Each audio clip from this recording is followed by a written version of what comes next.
Itinanggi ng Department of Agriculture na may mafia sa loob ng National Food Authority.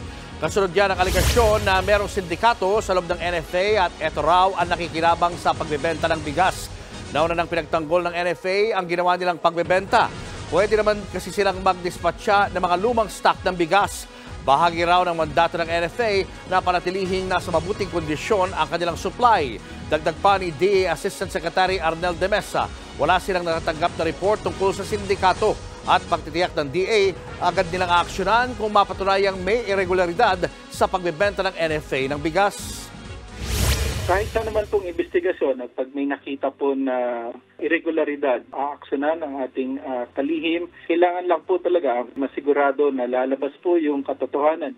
Kasi isa pa po na nakikita namin ay meron po kasing nagbabatuhan sa loob po ng mga kung ano-anong mga aligasyon at ang gusto talaga ng ating kalihim ay lumabas ang katotohanan lang. Mga kapatid, Julius Babaw po, iba na ang may alam at may pakialam sa panahon ngayon. Para sa frontline ng mga balita, mag-follow at mag-subscribe sa social media pages ng News 5.